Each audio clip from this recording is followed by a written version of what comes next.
Missy, you're still with us, correct? Yeah, I'm here. Can you turn on your video, or are you just at a place where you don't have high? Oh yeah, let me move to where you can see me a little bit better. It's kind of dark. Hold on. Okay, I see Candy and Michelle. Okay, at least what we see is initials. Oh, Devin, thank you for turning on. Okay, Brett. Like, I'm in my kitchen. I'll make you guys look good. This is great. Hey, y'all.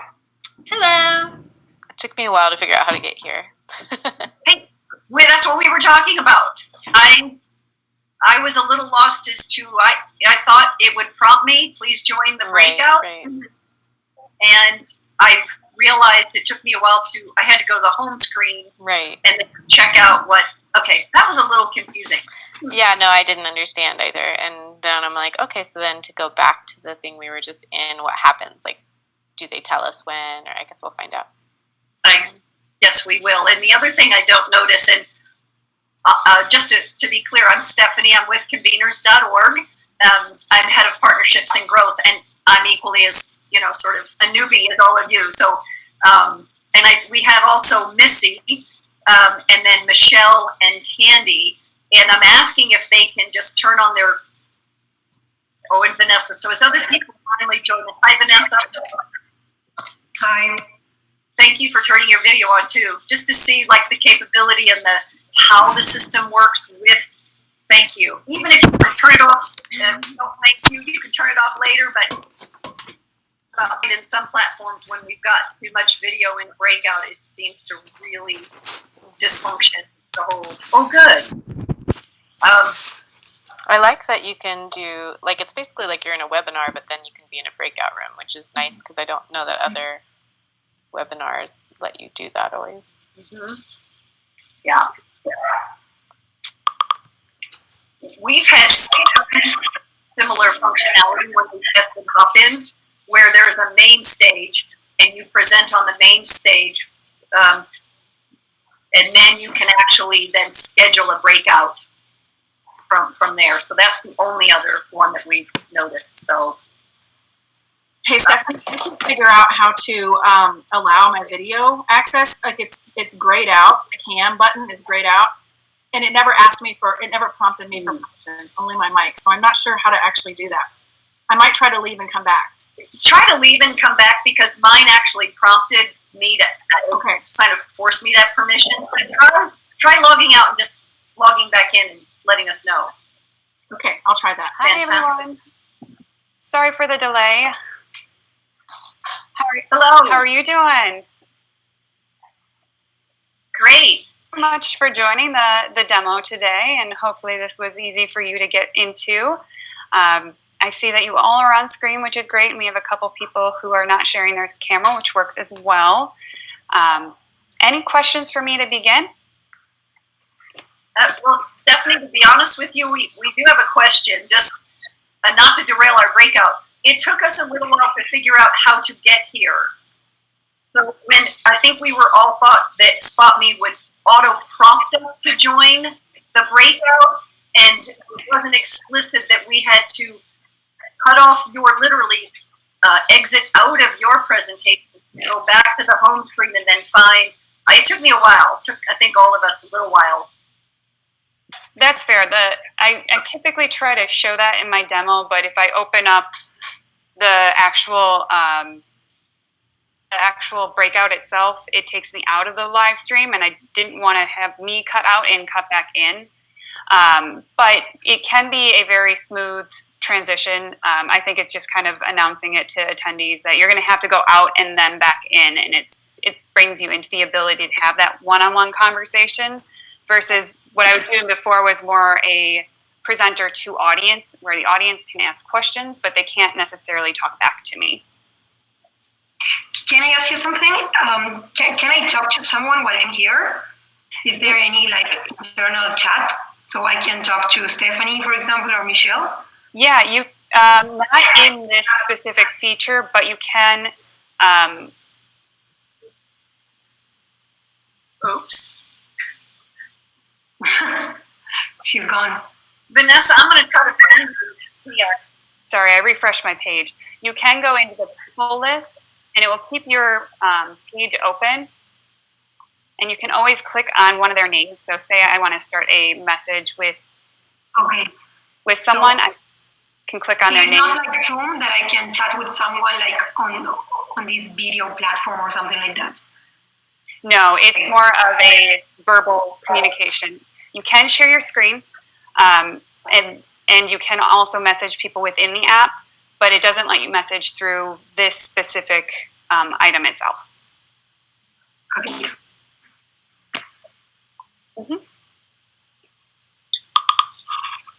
Any other questions for me? So my curiosity is around more about like what types of audiences do you typically see engaging your app, and maybe a little context. You know, the organization I work for runs a national learning network, so we're going to look to set up a virtual platform in every city so that they can engage. And I'm trying to just get a feel for like how would this fit based on what their needs are, based on how they're going to look to communicate with each other, how they're going to share resources. So, you know, some understanding there would probably be helpful. Yeah, we have a wide variety of clients. We have a lot of educators, so we've seen a lot of colleges come to us, and they've been working with us on different ways to either host the ability for high schoolers to learn more about their colleges, or maybe there's certain events that they are constantly running throughout the year, and they're looking to be able to invite their either teachers or students to it and engage that way. We have a lot of bigger companies as well that will host internal trainings. We have a lot of regular annual events that are constantly inviting their attendees to that one annual event. And then what's great about our platform too is we have the ability to create templates. So if you want to have 8 events throughout the year and you want to basically use the same template but different audience, you can not have to restart the build from scratch. You can just take that template, copy it, and then you can start that build from there. So it's a very simple, smooth process. And I would say we don't really have a set audience. It can be anywhere from healthcare, business professionals, educators. It's a very widespread. And I also can share on the platform afterwards. We have some case studies of different people that have been using our app, especially in terms of the interesting transition from in-person to the virtual world. So I can post that on here. So afterward, you can go back in on our resource page, and I'll also post it on our home feed. Just some examples of who uses the app and how they used it. That'd be great. Thanks. Mm-hmm. Great. Anyone else have some questions? I have a quick question, Stephanie, that I was looking for, say, Devin, in the people section. So I'm just trying to test the chat. You know, how do I connect? Let's say we've had a great breakout session and I want to connect with them. I found Brett, and I sent you, Brett, just okay, and testing this, nice to connect. I don't know where it pops up. I found Brett under people, but I did not find Devin, Vanessa. I didn't find everyone. Is there a reason? Let me see. So, unless Devin, somebody could. I found Missy, I found me, but if I go to people, because it would be kind of cool, I can have these. Is Devin's last name Little? Oh, yes. So I'm looking at. So let me share my screen with you, and I'm going to exit out of the full screen in just a second so it doesn't keep copying over and over and over again. Here I can see Devin in our app. Devin doesn't have a profile picture yet, but can always add it if she wants. Who else were you looking for? Well, I guess I see Brett, but I don't see Devin. It is not on my list. My view doesn't look like yours. Is that because I need to refresh, or? Are you in matches or are you in people? People. Okay. I would maybe refresh because it might have been that it's more newly added than the last time you clicked into here. But I do see Devin. Okay, so what you're doing is the people, if I arrive at an event early, are you saying SpotMe doesn't auto refresh? It typically does auto refresh. The main thing in regards to this people list and the way that we typically launch our app is we typically recommend launching a day or two in advance and having pre-event work on it too, or pre-event information. This is a little bit more of a unique case where it was a 1 hour session versus a several day session. Okay. Sorry, my screen got fun there. Okay. Yes, that happened to me. The same thing that Stephanie is saying. I was looking for Shannon, that is here, like in this room, and I couldn't find her. So I went to the chat space, and I looked for her there, and I could send her a message. Chat area or something. Chat. Okay. And a lot of times, what we do instead of having the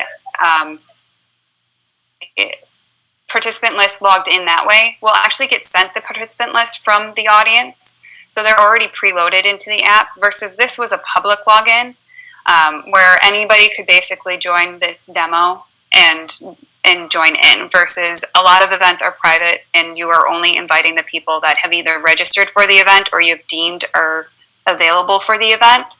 You send us that list, we add them in, and then they're all set to go and they're already living in that participant list. So this is, again, kind of a little bit more of a unique way of building the app because it's a public login versus attendee list. Okay. So, and I really, what is a real helpful that you just mentioned is to go into the chat. So I did find Devin and Vanessa in the chat, and it actually auto-populated.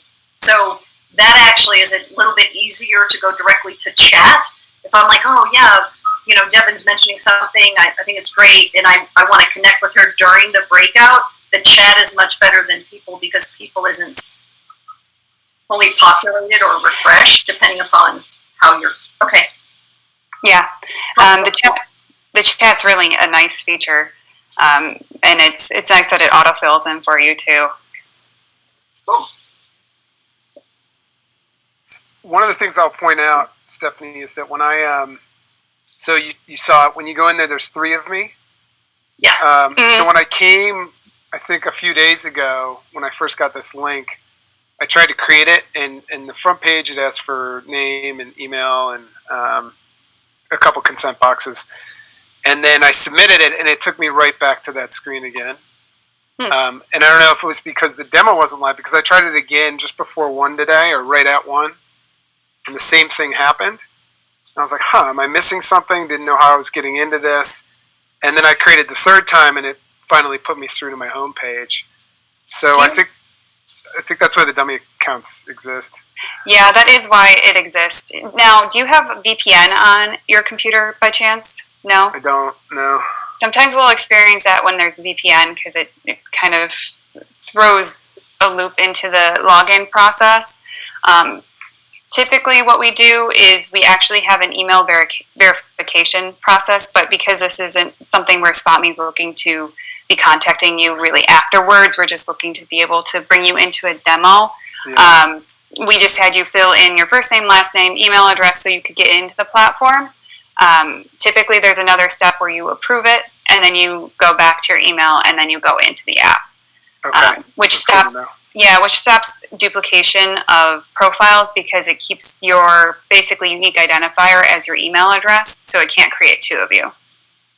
Okay, and so Stephanie, you probably sent the message to one of my dummy accounts. But I will say this, like the video feed is super clean, and it seems like the lag that I usually get from Google Hangouts, not as much from Zoom, but we're a Google Suite office, so it's not nearly as bad as that is. It seems pretty real time. Yeah, we are. The live stream does have a little bit of a lag to it, but in terms of this one-on-one video, it's basically like having a phone call or doing a Zoom, but it's directly built in the app itself. That's great. And there's also, I do want to mention, there are also different ways of doing the live stream as well.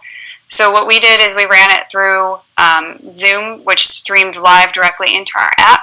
But we also have different videos in our resource area where you can click in and see other forms of the live stream. One of them actually has a nice background where it can have the background of like the PowerPoint deck that you're using for your presentations.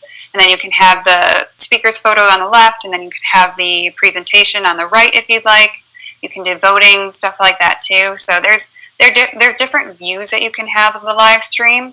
But for this presentation, because I had been using Zoom as my phone calls with their team, I just kept it as Zoom. But for others, you can do different platforms with us, and it integrates with our live stream.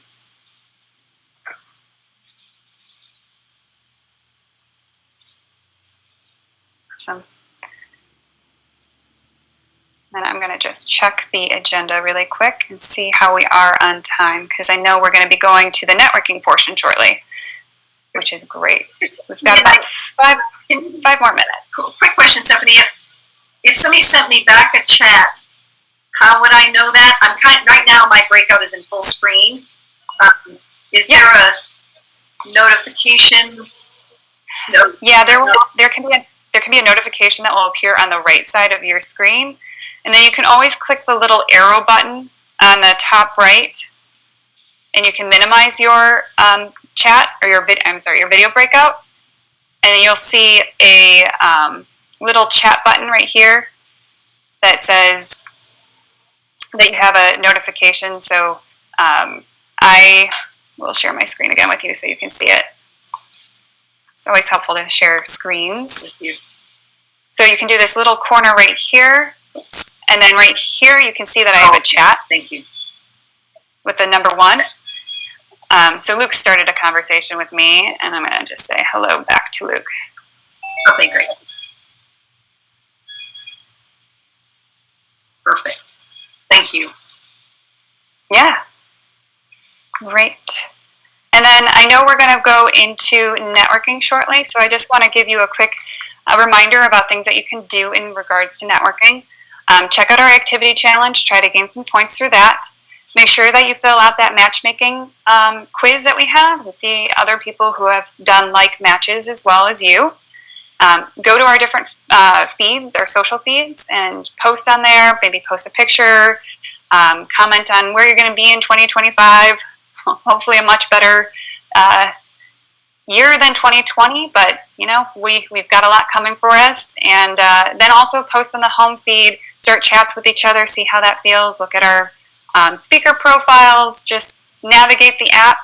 And then as you're doing that, feel free to go in and post questions to our panel, which we will be joining back with you shortly and answering any additional questions that you all have. Awesome. Any additional questions from anyone? No? Just to clarify one more time, if I heard correctly, you said 50-person limit. Is there a limit? How is sort of the attendee? Great question. On this, there's a 50-person limit for the video breakouts. In terms of the live stream, it's 2,500 people currently, but it's growing rather quickly to much larger than that. So just for the smaller one-on-one calls, it's a smaller group. But you're saying we could have 50 people in one breakout session? You can. Not all of them will be able to be on video at once, so you can have up to 12 people on video, but everybody else can listen in, can unmute themselves, and join in on the conversation. So a limit for breakout of 12, if we truly wanted much more of a cohort or an intensive sort of trust-building engagement where video would be important, and hopefully those people involved had enough bandwidth to join, but it's 12 on video. Correct. Okay, thank you. Very helpful to know. Okay, cool. Great. All right. I'm going to stay on in case anybody has any additional questions, but feel free to pop out of this video call and start our networking portion, and then join back shortly afterwards, which I'll send out a notification to you to remind you to join back and join us for our live panel at the end. Great. Thanks, Stephanie. Thanks, everyone. Appreciate it.